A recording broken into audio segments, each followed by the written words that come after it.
Romanos 15 y vamos a leer el versículo 4. El apóstol Pablo dice en Romanos 15, verso 4, porque las cosas que se escribieron antes para nuestra enseñanza se escribieron, a fin de que por la paciencia y la consolación de las Escrituras tengamos esperanza. Muy bien, de ahí nos vamos hasta el libro de Jueces y estamos en el capítulo 16, nos quedamos ahí en el versículo 6. El estudio anterior nos ocupó los primeros 6 versículos. Bien, vamos a avanzar para ver qué es lo que podemos extraer de los versículos que tenemos por delante. Dice Jueces capítulo 16, verso 6. Y Dalila dijo a Sansón: yo te ruego que me declares en qué consiste tu gran fuerza y cómo podrás ser atado para ser dominado. Y le respondió Sansón: si me ataren con 7 mimbres verdes que aún no estén enjutos, entonces me debilitaré y seré como cualquiera de los hombres. Los mimbres verdes, el mimbre es una planta, pero en aquel tiempo era una cuerda, la planta ya seca, se usaba como una cuerda, pero aquí Sansón, al decir mimbres verdes, es que el tallo de esta planta, que es el mimbre, todavía no se había secado, y aquí esta expresión que aún no estén enjutos es que aún no estén secos. Así que pudiéramos traducirlo en nuestro idioma con 7 cuerdas que no estén secas. Si me amarran con 7 cuerdas, entonces me debilitaré y seré como cualquiera de los hombres. En el tema anterior vimos que Sansón fue muy insensato al no ver o no querer ver, porque también pudo haber sido ese el caso, no querer ver las intenciones de Dalila. Solamente hay 2 opciones en esta situación que estudiamos a profundidad en el tema anterior y que ahorita vamos a continuar analizando. Solamente hay 2 posibilidades por las cuales Sansón le iba a seguir el juego a Dalila. Una de ellas, o es que Sansón era extremadamente, exageradamente idiota, esto es, poco inteligente, o casi nada inteligente, o nulo de inteligencia, o Sansón estaba jugando con fuego. Solo esas 2 situaciones. Si Sansón era un idiota, no podía ver las intenciones de Dalila, porque en la vida real hay personas idiotas y permítame hacer nuevamente una aclaración, porque las personas que me han escuchado a mí usar esta palabra han dicho que yo uso un vocabulario inapropiado en el púlpito o que soy una persona que insulta a la audiencia. Pero ya lo he aclarado una y otra vez, la palabra idiota no es una palabra ofensiva, está en el diccionario, la palabra idiota se refiere a las personas. En algunos diccionarios describen con nula inteligencia o con poca inteligencia. Entonces, vendría a ser el antónimo de inteligente. Y sabemos que el mundo está lleno de idiotas. Hay un libro muy famoso aquí en Latinoamérica, porque el escritor es de talla internacional, Agustín Laje, que él escribió y tituló La generación idiota, y en ese libro él le dedica las primeras páginas a explicar qué era un idiota en la antigua Grecia y cómo no es una palabra ofensiva.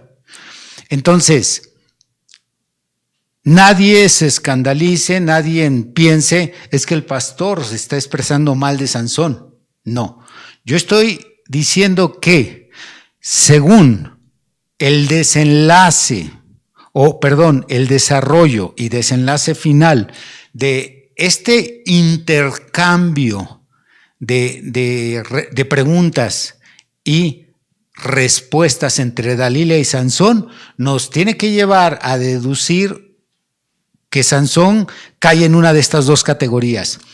O él era un idiota o le gustaba jugar con fuego. Si era un idiota, no pudo nunca detectar las intenciones de Dalila, a pesar de que eran muy evidentes. No eran buenas las intenciones. Tal vez no hubiera sido sencillo saber que Dalila tenía a unos metros filisteos escondidos, pero si hubiera sido sencillo saber que no eran buenas las intenciones y que la razón por la cual quería ella conocer el secreto de su fuerza tampoco era una razón correcta.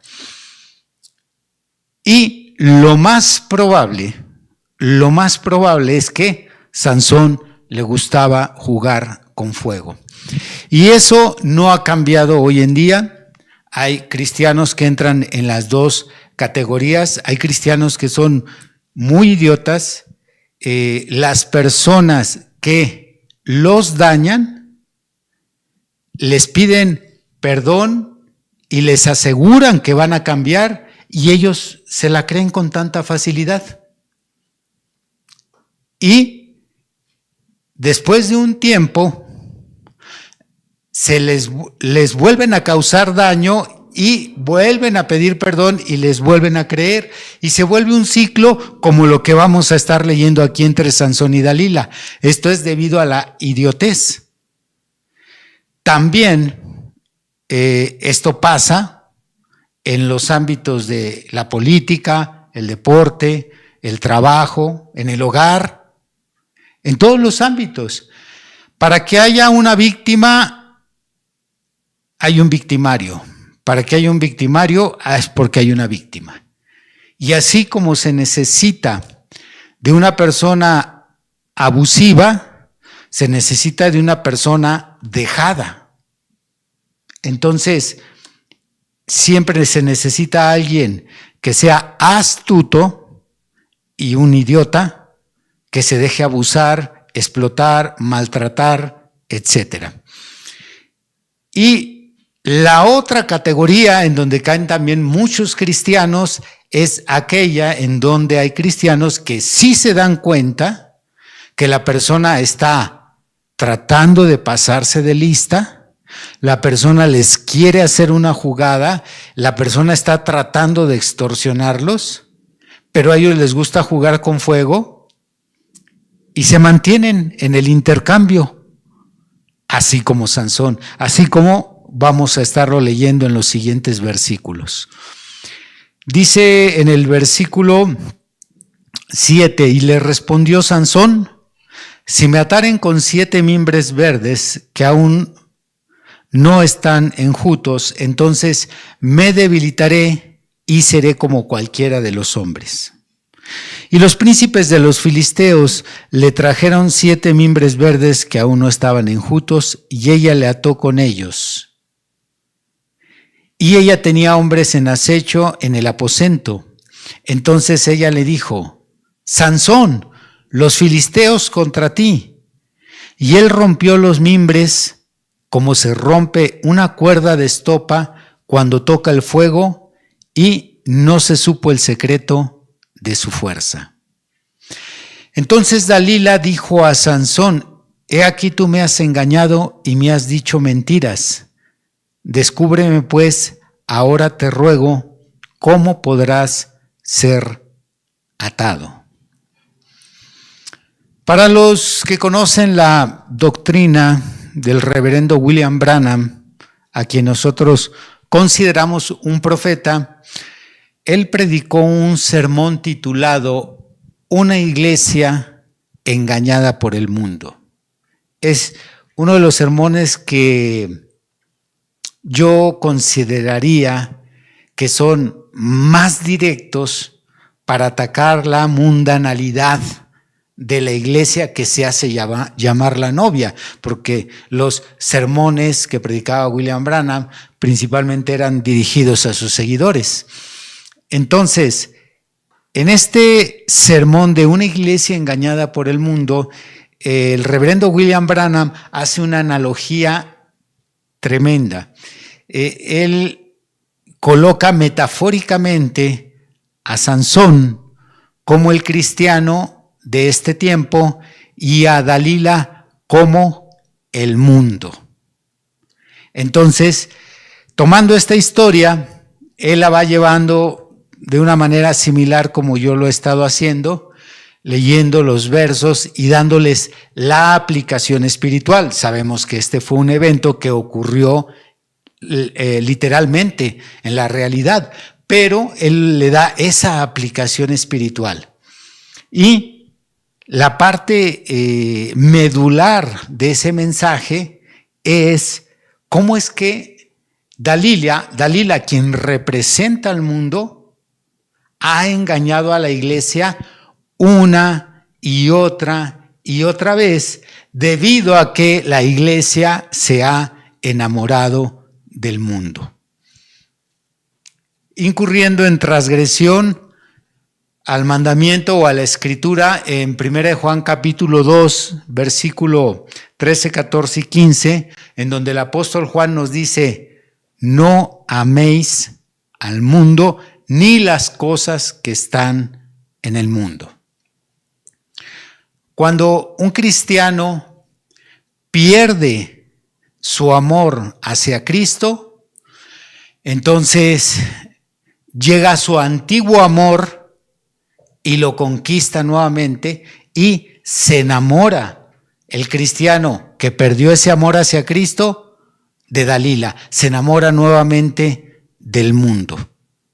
Y esto es con tanto sigilo que cuando uno se descuida, cuando uno va perdiendo o enfriando su corazón hacia la pasión que tenía a la lectura de la Biblia, a la oración, a ir a la iglesia, ese es un foco rojo de que el amor que tenía uno hacia Cristo se va enfriando. Y este es un proceso lento. Esto es como lo vamos encontrando en esta historia. No fue que Dalila de inmediato le sacó el secreto, sino va entrando poco a poco. Dalila le iba robando a Sansón aquella privacidad, y en la medida que le insistía, se iba acercando poco a poco a la verdad del secreto. Bien, ese es el trabajo del mundo. Recuerde que los tres grandes enemigos del cristiano son el mundo, la carne y Satanás. Y cuando nos referimos a la carne, nos referimos a nuestro cuerpo, nos referimos al pecado que mora en nosotros. Así que estas son las tres grandes batallas que tenemos desde el momento en que nos hacemos cristianos hasta el momento que el Señor nos recoge, o en su caso hasta el momento en que Él regrese en su segunda venida por la iglesia. Entonces, cuando no estamos resistiendo al diablo, entonces tenemos que estar resistiendo a nuestra carne, y cuando no nos estamos resistiendo a nuestra carne, no estamos resistiendo al mundo. Pero el mundo, a diferencia de Satanás y a diferencia de nuestra carne, el mundo tiene la ventaja ante estos otros dos adversarios de que el mundo es atractivo. El mundo es hermoso. El mundo es algo que se apetece, es algo que se antoja, es algo que produce placer. Por eso el mundo siempre nos está coqueteando. Ahora, como dijo el apóstol Pablo, no podemos cortar todo contacto con el mundo, porque en tal caso nos sería necesario salir de este mundo, o como dijo el Señor Jesucristo en su oración de San Juan 17, no te pido que los saques de este mundo, sino que los guardes de él. Entonces, cristiano, cristiana, tenemos que caminar en esta vida atentos a aquellas tentaciones del mundo. Ahora puede venir la pregunta, pastor, ¿cómo es que yo puedo diferenciar que Dalila me está coqueteando? Porque en el mundo está el trabajo, en el mundo están las actividades del día a día, como llevar a mis hijos a la escuela. Si practicas algún deporte como caminata, algo para cuidar de tu salud, bueno, eso es parte de las actividades del mundo. Pero cuando Juan se refiere a mundo, se refiere a la palabra griega cosmos, se refiere ahí al sistema principalmente pecaminoso de este mundo. Todo aquello que nos incita a violar las leyes de Dios. Todas aquellas cosas que pueden contaminar nuestra mente, nuestro corazón, todas aquellas cosas que destruyen la moral del ser humano, a esas cosas son las que se refiere que no debemos de amar y que son muy placenteras. En ocasiones, cuando me ha tocado evangelizar a personas totalmente nuevas que comienzan a sentir curiosidad sobre la vida cristiana, es común que las primeras preguntas que estas personas me hacen, y ya me ha tocado en varias ocasiones que coinciden estas personas en hacer preguntas similares, son preguntas relacionadas al placer de su carne, al placer que ellos sienten en vivir una vida desenfrenada. Por ejemplo, entre esas preguntas me han hecho la siguiente: ¿pero qué de malo tendría ir a una fiesta si uno va a divertirse? Bien, ¿cómo responderías tú esa pregunta? ¿Qué dirías? Pues que está mal la fiesta. ¿Por qué? ¿Porque hay muchos pecadores? ¿Porque están tocando música? Tiene que tener uno cuidado en la forma en que uno responda, porque para empezar, ellos están fuera del cristianismo, no están interesados en guardar las leyes de Dios, ellos no están preocupados porque hagan algo que ofenda a Dios. Entonces, nuestras respuestas tienen que ser en el contexto de ellos y no en nuestro contexto cristiano. Nosotros somos los que somos llamados a guardarnos del mundo, no los pecadores. Los pecadores son llamados a arrepentirse de su vida, pedirle perdón a Dios y aceptar a Jesús como Salvador. Así que lo que yo he respondido, entre muchas respuestas que se pueden dar, es la siguiente. Si analizamos lo que hay en una fiesta, hablemos una fiesta como lo que sería una boda. Si analizamos cómo se realizan este tipo de fiestas, bien, voy a enlistar una serie de prácticas que son dañinas en muchos sentidos. Comencemos con el alcoholismo. ¿Cuántas fiestas se conocen en donde no hay alcohol al momento en que se realiza la ceremonia, se van al salón o al lugar donde sea un jardín o un lugar al aire libre en donde van a convivir? El alcohol, no puede faltar el alcohol. ¿Y qué sucede? Pues sabemos que el alcohol es dañino porque las personas se exceden. ¿Cuántas fiestas por el alcohol han terminado en riñas y hasta han terminado con muertos? ¿Cuántas personas alcoholizadas se vuelven violentas, agresivas, ofenden, echan a perder el ambiente, echan a perder el convivio? El alcohol. Y ante una respuesta así, difícilmente alguien dice que eso no puede estar mal. Después de ahí se sigue el tipo de música. ¿Qué tipo de música se escucha? Música que fomenta el engaño, la infidelidad, la mentira, la venganza, la violencia. Golpéalo, mátalo. Es lo que contienen muchas canciones de cualquier género. Y cuando les desmenuzo el contenido de la música, pues tampoco pueden decir que no está mal la música. De ahí nos seguimos al tipo de plática que se da en esos lugares. Si el tipo de diálogo que hay entre las familias es para hablar bien o para hablar mal de otros. Y de ahí nos seguimos con casos que se han dado de engaño, en donde el cuñado, el compadre se propasa con la mujer de su prójimo. Entonces, hay diferentes formas de demostrar que ese tipo de ambiente es nocivo. Pero para nosotros como cristianos eso se sobreentiende, porque eso es la forma en que el mundo de manera pecaminosa se divierte. Sin embargo, cuando uno pierde el amor hacia el Señor Jesucristo, siendo que venimos de ese estilo de vida en donde estábamos enamorados de ese estilo de vida, pues nos volvemos a enamorar de Dalila. Y ese mensaje que les recomiendo, quienes no lo hayan leído, consíganlo, Una iglesia engañada por el mundo, y quienes lo leyeron una vez, vuélvalo a leer si es que usted perdió su amor por el Señor. Si usted no está enamorado de Cristo, probablemente su corazón empiece a palpitar otra vez por Dalila. Y así como Dalila, el mundo es muy insistente. Llama constantemente a nuestra puerta, a nuestro corazón, para que lo dejemos entrar.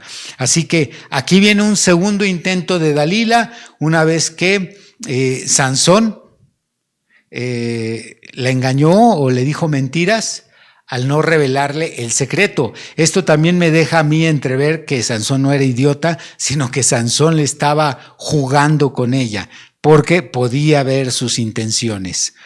Dice en el versículo 11, y él le dijo: si me ataren fuertemente con cuerdas nuevas que no se hayan usado, yo me debilitaré y seré como cualquiera de los hombres.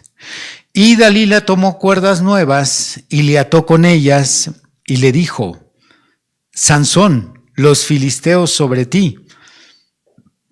Y los espías estaban en el aposento, mas él las rompió de sus brazos como un hilo.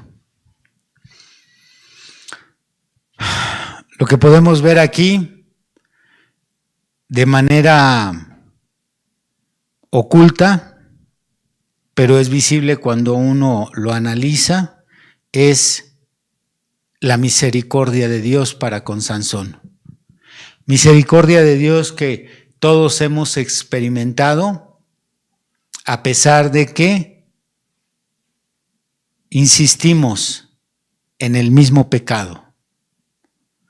Si Sansón hubiera recapacitado y hubiera dicho: aparte de que estoy mal al estar enamorado de esta mujer se está metiendo con mi don, está tratando de robar el secreto, aquello que tiene que ver con mi llamamiento, el voto del nazareato, pero, repito, estaba jugando con fuego y la misericordia de Dios lo seguía asistiendo. Y creo que de esto todos experimentamos día con día esa misericordia de que volvemos al mismo pecado y ahí está la misericordia de Dios. De ninguna manera complaciente por el pecado o mucho menos Dios siendo cómplice de lo que estamos haciendo, sino que es por su misericordia, como dijo el salmista, es por las misericordias de Dios no hemos sido consumidos. Perdón, eso lo dijo Jeremías en el libro de Lamentaciones, capítulo 3, por las misericordias de Dios no hemos sido consumidos. No creas que es porque te puedes salir con la tuya y Dios se hace de la vista gorda y lo puedes volver a hacer y a Dios no le interesa, o Dios no está tomando nota, o no vas a pagar una factura, sino que es la misericordia de Dios. Es tan alta como los cielos, pero no es infinita, solo es grande. Pero esa misericordia, un día, debido a su paciencia, se va a terminar. No en el sentido de que se le acabó, no, sino que llega un momento en que se te acaba para ti. Se te acaba. Llega un momento en que te acercas a una raya que el profeta mencionó. Esa raya hace una separación entre misericordia y juicio. Mientras no la cruces, va a haber misericordia aunque sigas pecando. Y probablemente cada pecado te lleve un paso más cerca de esa raya. Pero llegará un momento en que al cruzar esa raya, y no siempre es visible, entonces al cruzarla, lo que sigue es juicio, y entonces, por cuanto estás del lado del juicio, ya no se escuchan en el cielo tus oraciones, son rechazadas. Nada de lo que te suceda conmoverá el corazón de Dios. Vas a llorar, vas a gemir, vas a gritar, pero nada conmoverá el corazón de Dios. Sansón se iba acercando a esa raya, y lo vamos a ver más adelante, que se iba acercando, y cuando llegue y la cruza, entonces vamos a leer textualmente, pero Dios ya no estaba con él. Esas son las palabras más horribles que un día vas a escuchar si tú sigues insistiendo en tu necedad. Sabes que eso que estás haciendo está mal, pero sigues ahí, y sabes que está mal y no te duele, y sabes que está mal y no has hablado con Dios sobre eso, y sabes que está mal, que eso está mal, y te haces el desentendido. Bien, pues al cruzar esa línea, entonces no importa lo que te suceda, cuánto sufras, cuánta desgracia te ocurra, qué le pase a tus hijos, qué le pase a tu esposo, qué le pase a tu esposa, no importa en el hospital en que te encuentres, no importa el diagnóstico, cuando estás del lado de la raya de juicio, Dios se ausenta completamente, Dios no está más contigo. Es la misma raya que cruzó Judas. ¿Qué siguió después de que Judas cruzó esa raya? Siguió una lucha tanto mental en su conciencia como en su corazón, tan fuerte que lo llevó a buscar a los sacerdotes, a reconocer que había entregado sangre inocente. Se sintió tan mal que no hallaba cómo, en esa carga tan fuerte en su corazón, no hallaba cómo deshacerse de la culpa, que terminó ahorcándose. Y esa escena me encanta cómo la dibujó Mel Gibson en la película La Pasión de Cristo, porque está muy bien escenificada, cómo es que Judas comienza con una locura, con un trastorno que incluso hay una escena impactante donde se le aparece un demonio y ve los rostros de niños como demonios, porque Dios lo había dejado. Eso es lo más horrible que te puede pasar. No creas que lo más horrible que te pueda pasar es que un día tu padre te dio la espalda, te corrieron de tu mejor trabajo, perdiste el mejor puesto, tus ahorros se perdieron, no, nada de eso, ni la enfermedad, lo que tú puedas poner en la lista de que digas, esto es lo más horrible que me ha pasado, nada iguala al hecho de que un día sepas que Dios te ha dado la espalda. Eso es lo más horrible que te puede pasar.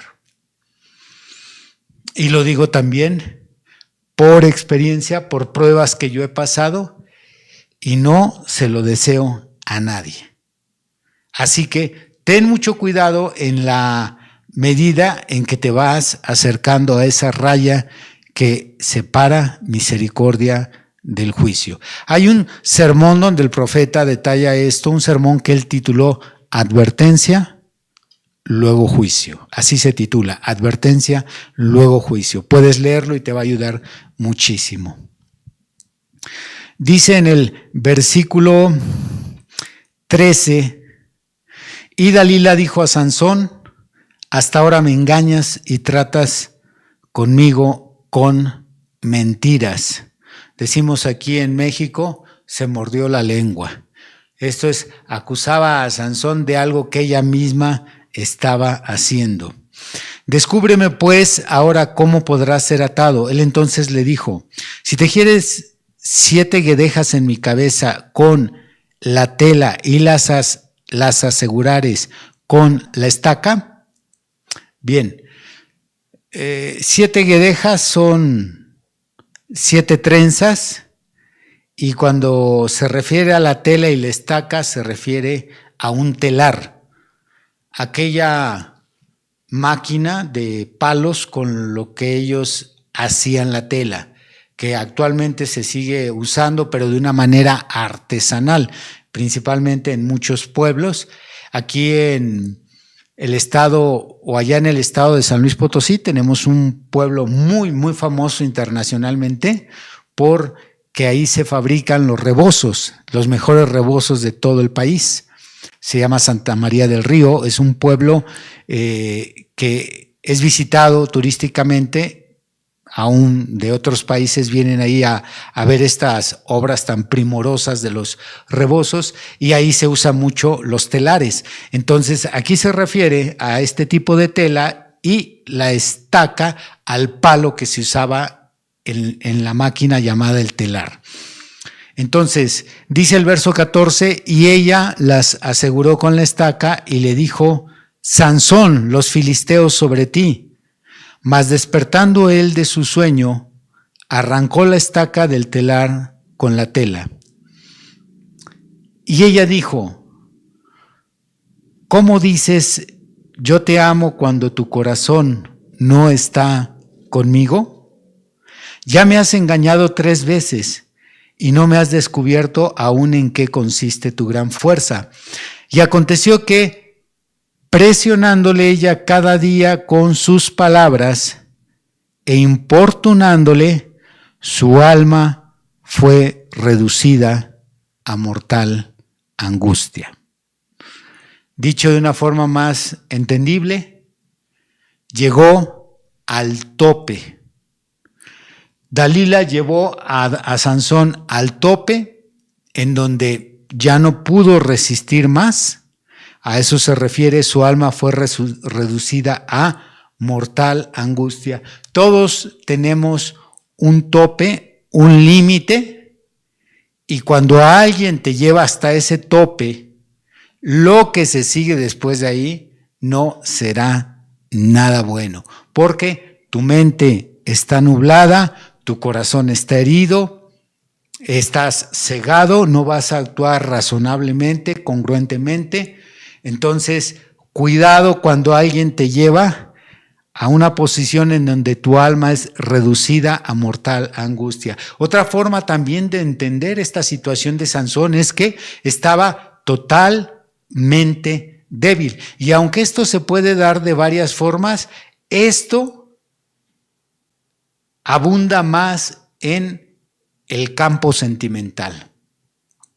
Ahí es donde más uno se debilita. Cuando una mujer es reducida su alma a mortal angustia por un hombre, o en su caso, un hombre por una mujer, entonces el otro tiene el control absoluto de ti.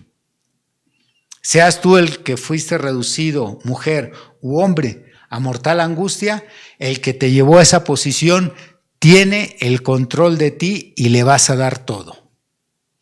Un ejemplo, cuando una mujer pierde su virginidad, no en el casamiento, no en el matrimonio, sino porque dejó que un hombre la estuviera presionando, y estuviera presionando y presionando, y se le metía por aquí y se le metía por allá, con diálogos como estos que estamos leyendo. Es que no me amas. Si tú me amaras así, siempre llegando por esa vía sentimental, el corazón. Es que tú no confías en mí. Si confiaras en mí, no actuarías de esa forma.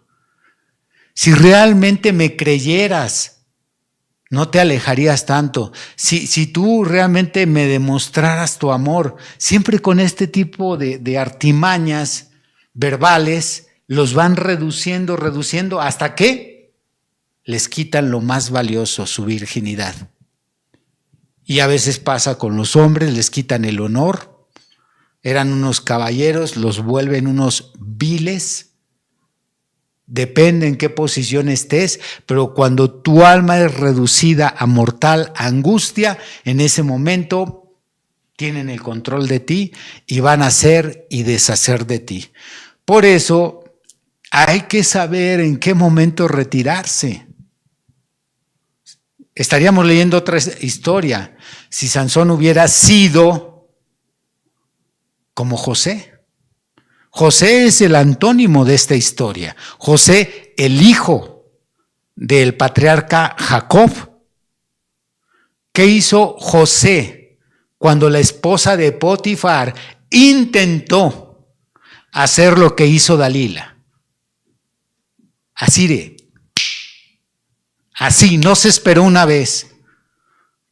Le respondió: no, ¿por qué? Porque mi amo me tiene confianza, usted es lo más valioso que él ha puesto bajo mi cuidado, ¿cómo me atrevería a hacer esto? Y aparte sería un gran pecado ante Dios. Así que de inmediato, y cuando esta mujer, probablemente era muy atractiva, porque así son muchas que son esposas de grandes personajes públicos, políticos, empresarios, tienen mujeres muy guapas, y muchas veces es porque las mujeres son muy interesadas, otras veces no, pero esta mujer tuvo que haber sido tan atractiva, pues con todo y eso, en la segunda insistencia, esta mujer asió a José, y él alcanzó a zafarse y le dejó la prenda y salió corriendo. Y la historia que tenemos del final de José es otro diferente al de Sansón. Pero José tuvo que haber sentido la misma lucha, porque era un hombre, ante una mujer guapa, probablemente era Miss Israel, con un cuerpazo, hermosa, y luego ustedes saben cómo las no cristianas se pintan los labios, los ojos, se arreglan el cabello de una forma tan coqueta. Entonces, aquí tenemos estas dos partes. José libra su alma, pero no la libró porque era más fuerte que Sansón, la libró porque salió huyendo. Y ahí está el secreto de este tipo de confrontamientos. Cuando nos confrontamos con una tentación que no podemos vencer, no se trata de estar ahí a ver cuánto tiempo puedo aguantar. De lo que se trata es: huye. Eso es lo que le dijo el apóstol Pablo a Timoteo, 2 Timoteo capítulo 2. Pablo le dice: huye de las pasiones juveniles. Huye de las pasiones juveniles. Huye, no dice enfréntalas, véncelas, lucha contra ellas. Dice: huye. José salió huyendo. Sansón se quedó, y luego se quedó, y luego se quedó, y luego se quedó. ¿Y qué sucedió? Lo que dice la historia. ¿Y qué sucedió con tu vida? Pues el adulterio.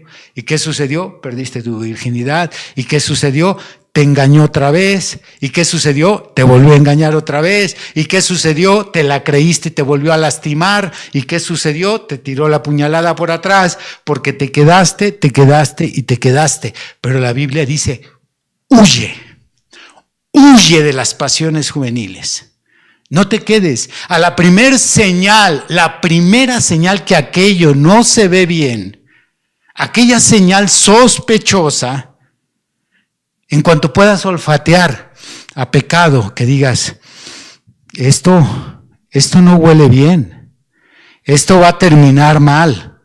¿Sabe qué, señor? Ya me voy. No, no se vaya, espérese, ahorita la vamos a pasar bien. La vamos, dijo el otro. Ahí se queda, ahí nos vemos. Ahí nos vemos, ahí se ve usted. Huye. Esa es la victoria. Esa es la victoria. Huir, salir. ¿A qué te quedas ahí viendo la película? No, pues es que yo estaba viendo a ver si el pecado es tan feo como lo dicen. Pues si te quedas ahí te va a gustar el pecado. Es que, no, pues yo estaba ahí para corroborar que el diablo es el diablo. Si te quedas, aquello te va a gustar, te va a atrapar y tu alma va a ser reducida a mortal angustia. Eso pasa. Dile al que está al lado de ti, eso pasa. Eso pasa. ¿Qué sucedió cuando su alma fue reducida a mortal angustia? ¿Qué sucedió? Pues veamos lo que dice la Biblia. Verso 17. Le descubrió pues todo su corazón y le dijo, le descubrió todo su corazón. Cuando una mujer es reducida a mortal angustia en el campo sentimental, oh, es que yo lo quiero mucho. Y es que si yo le digo que no, lo voy a perder. Y si yo lo pierdo, no puedo vivir sin él. Entonces ya cuando ella está en esa situación reducida a mortal angustia, le va a abrir su corazón y le va a entregar lo más sagrado, su corazón. La Biblia dice, guarda tu corazón, porque de él mana la vida. Tu corazón no debe de ser para ningún hombre, para ninguna mujer, para ningún niño, para ningún padre, para ningún político, para ningún jefe, ni siquiera para un pastor. Tu corazón debe de ser guardado para ti. Claro, en otro sentido es para Cristo, pero ahorita no voy en esa línea. Tu corazón tú lo tienes que guardar y protegerlo. Ese no se le entrega a nadie. Pero cuando él fue reducido a mortal angustia, como ya lo dije en ese punto, no se razona, no se evalúan las cosas, no hacemos un análisis de lo que se pueda venir encima, nada más, aquí está, y le descubrió todo, sacó todo lo que había. Y cuando él descubrió todo, estaba perdido. En ese momento estaba perdido. ¿Qué crees que pase el día que tú reveles el número del chip o del NIP de tu tarjeta y se los digas a todos? ¿Qué crees que pase la siguiente vez que vayas al cajero a sacar dinero? Hay cosas que no se revelan. ¿Qué crees que pase cuando platiques la contraseña de tu celular? Al rato vas a tener ahí todos los metiches de la casa ahí revisando tu celular. Hay cosas que no se revelan. Pero no aprendemos. Esta historia ocurrió hace más de 3,000 años y no aprendemos. No nos amanece. No nos amanece. Dice, verso 17, le descubrió pues todo su corazón y le dijo, nunca a mi cabeza llegó navaja porque soy nazareo de Dios desde el vientre de mi madre. Si fuera rapado, mi fuerza se apartará de mí y me debilitaré y seré como todos los hombres. Puede haber un caso en el que haya una buena esposa que sí sepa guardar los secretos, pero ¿cuántas esposas tenemos escarbándole el celular al esposo a ver qué le encuentran? ¿Cuántas esposas tenemos revisándole la cartera? ¿Cuántas esposas tenemos atrás de la puerta escuchando la llamada telefónica? siendo esposas, ya no hablo de la novia. Aquí era un noviazgo, siendo esposas. Sean sabios, sean sabias. Recuerden, ya he promovido este sermón, se los vuelvo a recomendar. Se titula La bendición de los secretos. Ese sermón yo lo prediqué hace muchos años. Le va a ayudar mucho, más a los que tienen esa bocota muy grande y que son creídos. Muchos confunden la confianza con la credulidad. Son cosas distintas. La confianza se diferencia de la credulidad en que la confianza involucra inteligencia en conocer a la persona en quien voy a confiarle o revelarle mis cosas personales. Eso es tener confianza. Cuando yo le tengo confianza a una persona es porque yo soy inteligente, sé quién es la persona y ella es digna de mi confianza porque ella se ha ganado mi confianza. Ahí es confianza. ¿Cuándo es credulidad? Cuando yo mismo saco mis conclusiones sin que la persona se haya ganado mi confianza, sino que yo saco conclusiones como, yo creo que no dice nada. Sí, mira, se le ve en su cara, es bien serio. No creo que nos traicione. No es capaz, no. Y ahí voy, y le doy dinero, y le abro mi corazón, y le abro la puerta de mi casa, y lo dejo entrar. La credulidad va de la mano con la estupidez. La confianza va de la mano con la fe.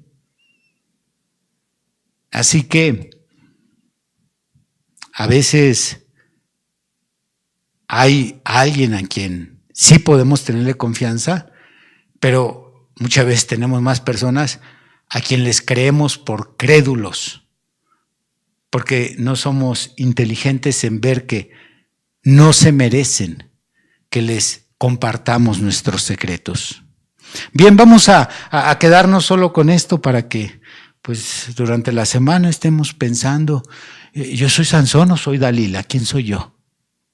Bien, ahí usted piénselo, usted analícelo, se lo dejo ahí de tarea. Bien, pónganse de pie, vamos a orar, vamos a agradecer al Señor. Si Él habló a su vida, si Él les habló, gloria a Dios. Oremos y agradezcamos el pan espiritual recibido en esta tarde. Padre, una vez más, a través de tu santa palabra, entras a los diferentes rincones de nuestra vida y nos haces reflexionar. Nos haces reflexionar en cómo nos estamos relacionando con las demás personas. Aquí tenemos un gran ejemplo de lo que no debemos de hacer, de lo que no deberíamos de creer y de la manera en que no debemos de actuar en nuestra relación contigo. Permite que cada porción que se habló quede sellada con tinte indeleble en la mente y en el corazón de nosotros, porque muchas cosas de las que sufrimos en esta tierra no las provocó el diablo, Señor. Fueron generadas por nuestra estupidez. Y mientras sigamos conduciéndonos de esa manera estúpida, seguiremos recogiendo sufrimiento, preocupaciones, dolor de cabeza, angustias, decepciones, como ya nos ha pasado por muchas ocasiones en diferentes círculos, Señor. Así que ayúdanos para aprovechar esta enseñanza Gracias, Señor, por la unción, gracias por la revelación, gracias por hablarnos.